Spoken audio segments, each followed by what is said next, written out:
hipertenso, tratar la hipertensión.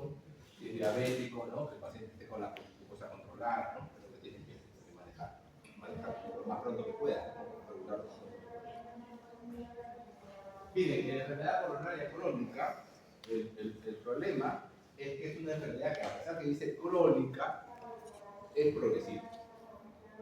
El hecho que diga crónica no significa que todo el tiempo va a estar igualito, no es así. ¿Ya? El hecho que diga crónica significa simplemente que su curva de presentación va a tener una curva en la cual el proceso va a tener va a seguir y cada cierto tiempo va a haber como una pequeña emergencia. Un cuadro, entre comillas, de reagudización. Se reagudiza el problema, ¿ya? Y vean ustedes, cada vez que se presenta esa reagudización, la curva se hace más empinada. O sea, cada proceso agudo deja una secuela en la cual la posibilidad de mortalidad es mayor cada vez, mayor cada vez. ¿Ya? De hecho, hay pacientes en nuestro caso que hemos seguido que han presentado 4 o 5 eventos agudos a lo largo del seguimiento, ¿no? Y cada vez con peores consecuencias, con más secuela de insuficiencia cardíaca, con más arritmias, etc. ¿Cómo se clasifica la enfermedad o síndrome coronario crónico? Entonces, hay varias formas, ¿no?, de presentación clínica. ¿Por qué? Porque hay una naturaleza dinámica, como les he dicho, es cambiante, ¿ya? Entonces, según las guías, el síndrome coronario crónico, SCC, se puede dividir en 6 categorías clínicas. En 6 categorías clínicas. Las diferentes entidades están definidas para las diferentes fases de la enfermedad coronaria, excluyendo situaciones en las cuales el paciente tenga algo agudo, ¿no? Eso ya entra en otra clasificación. Este es solamente para el crónico, ¿ya? Para el crónico. Entonces, en el síndrome coronario crónico, el primer grupo estaría compuesto por pacientes con sospecha de enfermedad arterial coronaria y síntomas anginosos estables y o disnea. Es el clásico paciente que tiene las características clínicas de una enfermedad anginosa. Dolor opresivo, retroesternal, irradiado a la mandíbula, al hombro, a la espalda, ¿no? Asociado a veces al dato neurovegetativo. Bueno, ese es el clásico 1, ¿no? El 1. ¿Cuál sería el número 2 en la clasificación? El grupo 2. Pacientes con nueva aparición de insuficiencia cardíaca o difusión ventricular izquierda y sospecha de enfermedad arterial coronaria. Es aquel paciente que no viene por angina. Es el paciente que va a su consultorio y ustedes por disnea. ¿Ya? No va porque le duele el pecho, va porque se cansa, va porque se fatiga, va porque le falta el aire. ¿Ya? Ese es el número 2. Nueva aparición de insuficiencia cardíaca o difusión ventricular izquierda y podemos sospechar que tiene una enfermedad arterial coronaria como causa de esta disnea o insuficiencia cardíaca. Tercer grupo, pacientes sintomáticos con síntomas estabilizados menos de un año después del síndrome coronario agudo o pacientes con revascularización reciente. Entonces, son pacientes que ya sabemos que son coronarios. Ya lo sabemos. ¿Por qué? Porque han tenido un evento agudo. Sobrevivieron a su infarto, ¿no es cierto? Ese es el grupo número 3. Pacientes que ya han salido de un proceso agudo. ¿Cuál sería el grupo número 4? Pacientes asintomáticos y sintomáticos mayor de un año después del diagnóstico o revascularización. Son pacientes que han sido sometidos a algún proceso de repente, de un bypass, de una angioplastía. Bueno, ya sabemos también que son coronarios. Quinto grupo, pacientes con angina y sospecha de enfermedad vasoespástica o microvascular. Estos son pacientes en los cuales el problema coronario no es una placa, ¿ya? Es lo que le llaman la angina, la enfermedad vasoespástica, que es la angina de Prince-Metal, la angina de vasoespasmo por vasoconstricción, no es el proceso de reflujo. 6 personas asintomáticas en lo que se detecta la enfermedad arterial coronaria en alguna exploración. Son los que van, por ejemplo, pacientes que necesitan, por ejemplo, una evaluación cardiológica porque se van a operar de algo, y cuando pasan la consulta del riesgo quirúrgico, le encontramos en el electrocardiograma alguna alteración. Pero no tienen síntomas. Entonces, ¿cómo es el diagnóstico? Ya. Los estudios funcionales de imagen no invasivos para la detección de isquemia miocárdica o tomografía axial computarizada coronaria se recomiendan como prueba inicial para el diagnóstico de enfermedad arterial coronaria en pacientes sintomáticos. ¿Ya? En pacientes sintomáticos. En los que la enfermedad arterial coronaria obstructiva no puede excluirse mediante una evaluación clínica únicamente.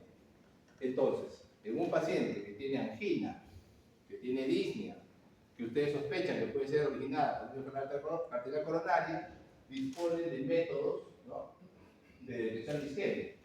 Métodos para detección de isquemia. Ya. Métodos para detección de isquemia hay muchos. Hay muchos métodos. ¿Cuál es el más utilizado a nivel mundial? Es la prueba de esfuerzo. La prueba de esfuerzo significa que un paciente lo suben ustedes a una faja como de gimnasio y lo hacen caminar. ¿Y qué buscan en esa caminata? Si aparece el síntoma, si aparece la angina. O si en su electrocardiograma aparecen cambios de isquemia. Eso es lo que uno busca. Lamentablemente, cada vez estamos viendo más estudios en los cuales a esa prueba le están dando cada vez menos valor como detección de enfermedad coronariana. Entonces, se recomienda que la selección de la prueba diagnóstica invasiva inicial se base en la probabilidad clínica de enfermedad coronaria y otras características que influyen en el rendimiento de las pruebas, la experiencia local y la disponibilidad de las pruebas.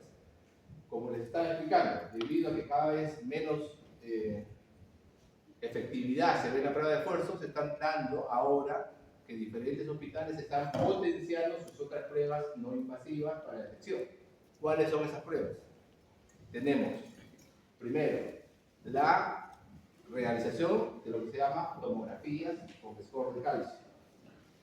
Tenemos las pruebas de medicina nuclear, lo que se llama perfusión miocárdica con SPECT. Tenemos las ecografías especializadas con detección de alteración de motilidad, que se llaman ecocardiografía de estrés o ecoestrés. Y tenemos la resonancia magnética nuclear con prueba funcional. O sea, tenemos varias técnicas nuevas que cada hospital, como dice aquí, cada hospital, ¿no? Entonces, la experiencia del hospital, la experiencia tuya, te dice cuál debe ser tu método de elección. Por ejemplo, en este hospital, hasta hace algunos años, el método de elección era la prueba de medicina nuclear. ¿Por qué? Porque teníamos la cámara gamma. Entonces, hacíamos a los pacientes que sospechábamos enfermedad coronaria y hacíamos su prueba de perfusión. ¿Pero qué pasó? Se malogró la cámara gamma. Y como se malogró la cámara gamma, tuvimos que optar al segundo método, la ecocardiografía de estrés. Entonces, como ven ustedes, se va modificando de acuerdo a tu necesidad, tu experiencia de total. También puedes llegar a lo que se llama la cinecoronariografía directa, ¿no? Ya cuando es un paciente que tiene mucho riesgo, entonces puedes de frente indicarle un cateterismo como una prueba alternativa, porque se considera que el cateterismo es el gol estándar, es la prueba definitiva para detectar esta enfermedad.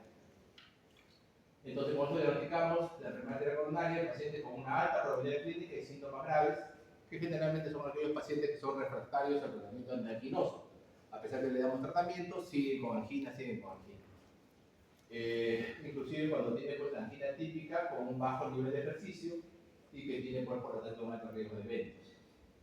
Esta evaluación debe estar disponible y utilizarse para valorar la estenosis antes de revascularizar, a menos que sean de muy alto grado, ¿no? Por ejemplo, si tienen pues, una estenosis por las pruebas de imagen, más del 90%, ya hacer un cateterismo de repente ya no, de repente lo mandas a revascularizar, si tienes pues, evidencia de altísima obstrucción.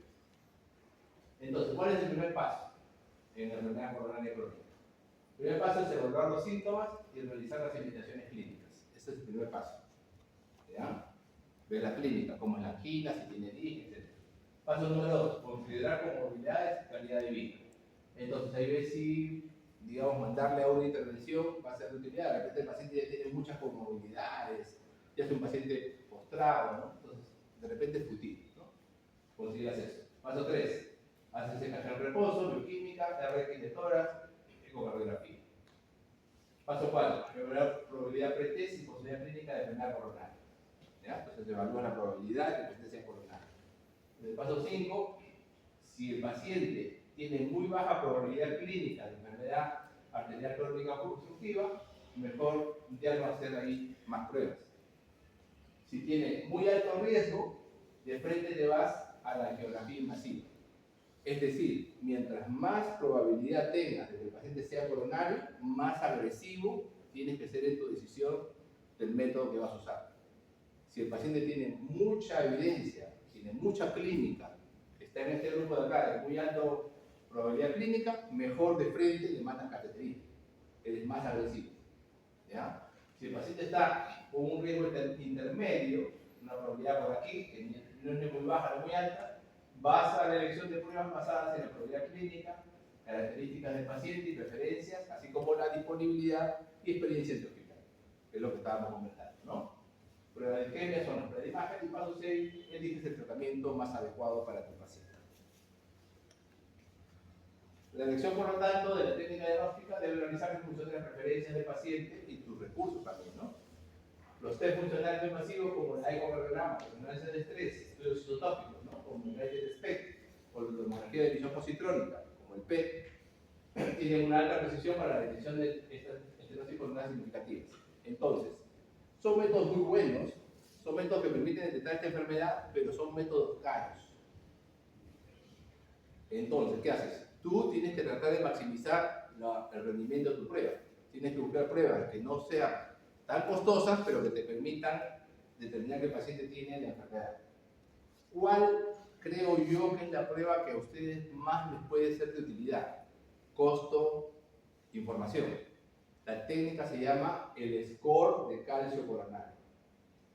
El score de calcio coronario es una técnica en la cual usan el tomógrafo con un software especial que lo que hace es medir el grado de calcificación en el territorio que la tomografía detecta como proliferación de la arteria coronaria.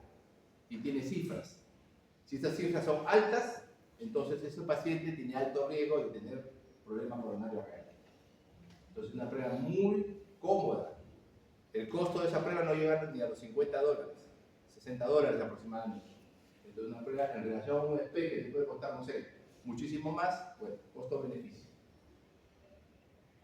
Los test funcionales pueden mejorar la información obtenida en la radiografía invasiva, pero además hay test funcionales invasivos. ¿Cuál es?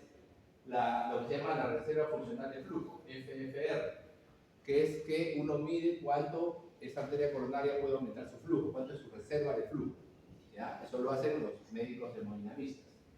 Entonces eso ayuda a detectar las lesiones coronarias que producen isquemia miocárdica y que son por lo tanto susceptibles de revascularizar. Porque antes, cuando entraba el médico a hacer el procedimiento de hemodinámica, encontraba lesiones. Entonces decía, ¿a qué lesión la tengo que tratar? ¿Cuál es la lesión culpable de la clínica del paciente?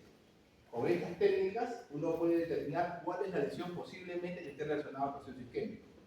Es lo que interesa. Lo que te interesa es abrir la arteria que está responsable de la angina. Es lo que te interesa.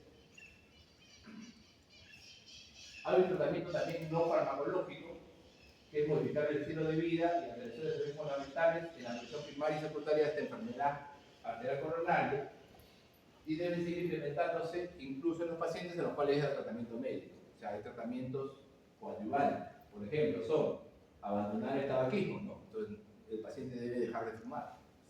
Dieta, ¿no? Debemos indicarle al paciente su dieta, ¿no? La dieta equilibrada, ¿no? La dieta equilibrada. Practicar ejercicio físico, ¿no? Y control del sobrepeso. Entonces, tienen que hacer ustedes deporte, tienen ustedes que controlar su peso, ¿no? Tienen que comer sano y controlar su sobrepeso. El abandono del tabaco mejora el pronóstico de pacientes con síndrome coronario crónico. Entonces, fundamentalmente, no se olviden tabaco. ¿Qué dieta? La dieta más utilizada es la famosa dieta mediterránea.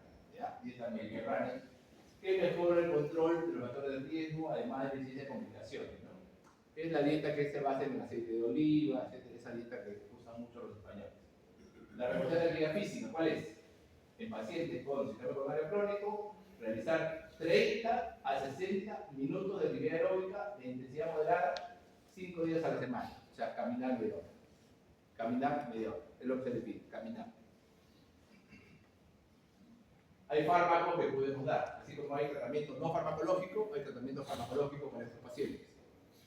¿Cuáles serían? Fármacos antiisquémicos, cambio de estilo de vida, ejercicio, educación.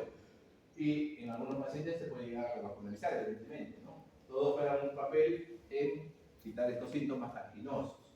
La prevención de eventos se dedica a prevenir el infarto de miocardio y la muerte asociada a la enfermedad coronaria. Y se centra principalmente en reducir la incidencia de eventos trombóticos agudos, ¿no? Que es la complicación de placa que les dije al principio de la clase generaba el cuadro agudo. Y el desarrollo de la difusión ventricular. ¿Cuáles son estos fármacos? ¿Qué fármacos podemos utilizar en los pacientes con enfermedad coronaria crónica, síndrome coronario crónico? Bien, tenemos los beta bloqueadores. ¿Por qué? Porque el beta bloqueador disminuye el consumo de oxígeno miocárdico. Básicamente la angina es un desbalance entre aporte y demanda de oxígeno. Si tú bajas la demanda, puede ser que el paciente le pase la angina. antagonista de canales de calcio, otra alternativa, hidropiridínicos, y estos son primera línea de tratamiento. Puede ser como monoterapia o combinar los dos. El beneficio de reducir las complicaciones, es un poco discutible, pero mejoran síntomas. O sea, quitan angina, ¿no? Que es lo que al paciente a veces le molesta, la angina. Como segunda línea de tratamiento se pueden utilizar nitratos, que tienen efecto vasodilatador, ¿no es cierto? Ibarradina, ranolazina, nicolandin y metacidina, que son fármacos que son de segunda línea. Primera línea, beta bloqueadores, calcio antagonista. Primera línea. La antiagregación, no olvidar, ¿no? Hemos dicho que tenemos que prevenir la formación del coágulo. Entonces, antiagregación con dosis baja de aspirina, 75 a 100 miligramos por día, sigue siendo también de elección para pacientes con síndrome coronario crónico. También puede usar inhibidores del P2Y12 como clopidogrel, prasugrel y candelol. Inclusive se utilizan asociados a la aspirina durante 1, 6 o 12 meses tras la intervención coronaria percutánea, ¿no? La angioplastía o un SIC. Esta doble antiagregación, o sea, la aspirina más el inhibidor del P2Y12, debe mantenerse 6 meses tras un intervencionismo, ¿no? Tras una angioplastía. En los pacientes con angina estable y 12 meses después de un evento agudo, de un síndrome coronario agudo, un infarto. Hay un estudio que es el Pegasus que demostró que la doble antiagregación prolongada a 3 años con la dosis de candelol de 60 miligramos cada 12 horas reducía incidencia de complicaciones mayores. Además, demostraron que la eficacia era mayor en los pacientes con síndrome coronario agudo, reciente, diabetes, enfermedad periférica o enfermedad coronaria multivaso.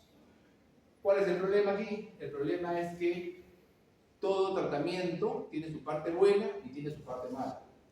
¿Cuál es la parte buena? Evitamos el coágulo, ¿no es cierto? Qué bonito. ¿Cuál es la parte mala? Sangrado. O sea, mientras más tiempo mantengamos a un paciente con doble agregación, más riesgo de sangrado podemos tener. Por ejemplo, hemorragia digestiva, ¿no? Podemos darle hemorragia digestiva por la aspirina, por el clopidogrel, sangrado. Entonces, esa es la complicación que tenemos que manejar. Estatinas. Las estatinas. Entonces, las estatinas. Ya. Las estatinas están recomendadas en todos los pacientes con síndrome coronario crónico. ¿Cuál es el objetivo en este caso de dar el medicamento?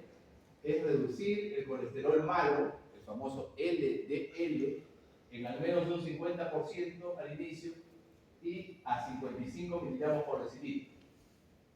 ¿Ya? 55. Esto es prácticamente el LDL que ustedes han tenido cuando han nacido. Cuando ustedes nacen, tienen un LDL de 50. Les aseguro que ustedes ahorita, ninguno de ustedes tiene un LDL menos de 100. Por nuestra dieta, por cómo comemos los peruanos, todos tenemos encima de 100.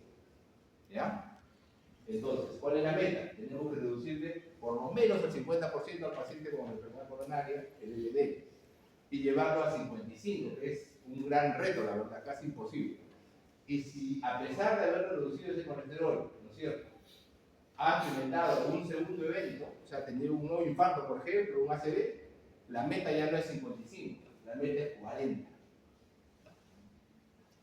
Entonces, con una estatina, llegar a esa meta no es real. La verdad, no se puede conseguir metas tan bajas solo con estatina. Entonces hay que combinar las estatinas con otros fármacos que están saliendo, que son mucho más potentes. ¿Ya?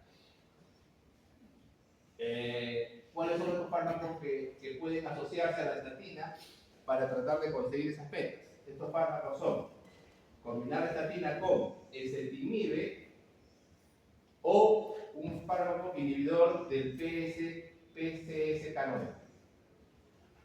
¿Ya? Esa es la forma de tratar a estos pacientes. Los IECA. La inhibidora de enzima convertida de benzina reduce mortalidad, infarto miocárdico, accidente vascular cerebral, insuficiencia cardíaca en pacientes con disfunción del ventrículo izquierdo, enfermedad vascular periférica y alto riesgo de diabetes. O sea, son pacientes que requieren IECA, sobre todo, por ejemplo, infartados que han tenido, ¿no es cierto?, disfunción ventricular. alteración de la función ventricular. Debería considerarse tratamiento con IECA o antagonista receptor infanticina, ARA2, en caso de intolerancia a la IECA, en paciente con síndrome coronario crónico con hipertensión. Si tiene hipertensión, debemos tratarla. Una buena alternativa es inhibir el sistema renina-angiotensina-aldosterona con IECA o ARA2. Difusión ventricular, fracción de eyección menor al 40%, diabetes o enfermedad renal crónica. Es decir, hay ciertas condiciones en las cuales estos fármacos se hacen más necesarios, ¿no? Más necesarios. Revascularización. A ver, ¿en qué pacientes con síndrome coronario crónico debemos llegar a revascularizar? Hacer su puente coronario, su angioplastía, su stent. Ningún estudio ha demostrado mejorar la supervivencia ni la incidencia de complicaciones cardiovasculares mayores con la revascularización frente al tratamiento médico óptimo. Arruinados los hemodinamistas. ¿No es cierto? Porque si los estudios hubieran demostrado que los pacientes que yo revascularizo van mejor, a todos les mando con un stent. Pero ningún estudio, ningún examen, ninguna prueba ha demostrado que los pacientes que yo mando a revascularizar mejoren supervivencia, incidencia de complicaciones cardiovasculares mayores frente al tratamiento médico óptimo. O sea, beta-bloqueador, calcio antagonista, ¿no? Trimetazidina, nicotinamida, todo lo que hemos dicho, es prácticamente cabeza a cabeza con lo invasivo. ¿Cuándo debemos usar lo invasivo? Por eso dice salvo. ¿En qué momento sí? A pesar de todo. Salvo en los casos que se hayan objetivado isquemia miocárdica extensa. Isquemia miocárdica extensa. ¿Cómo puedo saber yo la isquemia? ¿Cómo puedo saber que hay un 10% más, o 9, o 8, o 12% de isquemia? Lo hago con las pruebas de imágenes. ¿Ya? Ahí puedo determinar la isquemia. Lesiones coronarias severas, que afectan el órgano común izquierdo, más del 90%, o difusión ventricular. En esos casos prefiero revascularizar. ¿Ya? Seguimiento. En los pacientes que tienen más de un año tras el síndrome coronario o el ICP, se debe realizar, evidentemente, una revisión, ¿no es cierto? Anual, por lo menos, ver cómo están sus síntomas y si ha cumplido el tratamiento médico. También debe realizarse una EKG y analítica que debe incluir, por lo menos, glucosa, perfil de lípidos, hemoglobina y creatinina. Se recomienda realizar ecocardiograma cada 3 a 5 años, ecocardiograma, pero no se recomienda el TAC ni ecografías en los pacientes asintomáticos de forma rutinaria. O sea, el seguimiento básicamente es clínico y con exámenes de laboratorio. ¿Ya? Con eso basta. Vamos a detenernos muy rápidamente, simplemente algunas palabritas sobre la angina microvascular. La angina microvascular es la presencia de síntomas anginosos bien definidos y pruebas no invasivas normales. O sea, el paciente tiene la angina, pero cuando le hacemos las pruebas, sus coronarias están sanas. ¿Ok? Entonces, el paciente con vasos epicárdicos no obstruidos, eso debe llevar a la sospecha de una causa de isquemia no obstructiva. O sea, no hay un proceso esclerótico de fondo aquí. Entonces, la difusión microcirculatoria precede al desarrollo de lesiones en epicardio. Aquí pensamos más bien que hay un problema en la parte microvascular. El tratamiento de esta angina microvascular debe abordar el mecanismo de difusión microcirculatoria, o sea, los capilares, esa zona es lo que está alterada. En pacientes con anomalías en la microcirculación objetivada, con una tasa de función renal, reserva funcional menor a 2.0 y prueba de provocación con acetilcolina negativa, está indicado el tratamiento con beta-bloqueantes y estatinas, además de cambio de estilo de vida y pérdida de peso. En general, por lo tanto, como ven ustedes, el tratamiento es el mismo. El tratamiento es el mismo. A pesar que no le encontré nada, lo que llamaban antes el famoso síndrome X, porque era como los X-Files, no sabíamos por qué le dolía, ¿no? Ahora le dicen que es por eso. ¿Ya? Y unas palabras también pequeñas sobre la angina de vasoespasmo, la angina de Prince metal. El diagnóstico en qué se basa? En la detección de isquemia transitoria, o sea, de la detección del CT durante la angina, especialmente con el paciente en reposo. Los pacientes con Prince metal representan un subconjunto especial de la angina en reposo, ¿no es cierto? Son pacientes que hacen vasoespasmo y se confunden en algunos casos con infarto de miocardio, porque cuando le toma uno el electro, encuentra que el segmento ST sea elevado, pero por el vasoespasmo. ¿Ya? El diagnóstico a veces es difícil porque muchas veces los pacientes inclusive llegan a tratamientos de trombolisis, o sea, inclusive se les pone fibrinolíticos a los pacientes, a pesar de que es un vasoespasmo. ¿En qué se basa el tratamiento? En antagonista de los canales de calcio, nitrato de acción prolongada, además de los factores de riesgo y los cambios tiroideos. Entonces, ¿cómo podemos diferenciar una angina de vasoespasmo de una angina, digamos, por un infarto ST elevado real? Básicamente es por la respuesta rápida que tiene esa elevación del elemento ST con vasodilatadores. Administramos el vasodilatador y el ST cae rapidísimo. Es rápido, porque apenas abrimos el vaso, ¿no? Pasa el efecto de la función. ¿Alguna pregunta sobre el síndrome coronario crónico? ¿Qué hora tiene el señor delegado? 1 y 2. ¿Cuánto? 1 y 2. 1 y 12. 12. El viernes combinamos, ¿no? Porque ya vamos a tener que entrar a consultorio. ¿Ya? Entonces, como te dejo la diapositiva, ¿ya? El viernes. ¿Alguna pregunta sobre enfermedad coronaria crónica? Listo.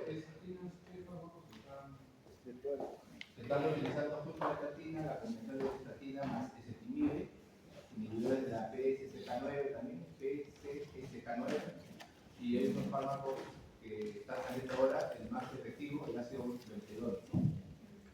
Esos son los fármacos nuevos para el tratamiento de antiepidemias refractarias. ¿Ya? Pero combinar con ezetimiba es muy bueno. Por ejemplo, para un síndrome coronario, las dosis de estatinas que se recomiendan son altísimas. 80 miligramos de atorvastatina, por ejemplo, ¿no? Pero si tú combinas, por ejemplo, 20 miligramos de atorvastatina con 10 miligramos de ezetimibe, consigues el mismo efecto que 80 de atorvastatina. Y de alguna manera te evitas los efectos adversos. Esa es la ventaja de la combinación. En el caso de Loyeca se usa enalapril, captopril y ramipril.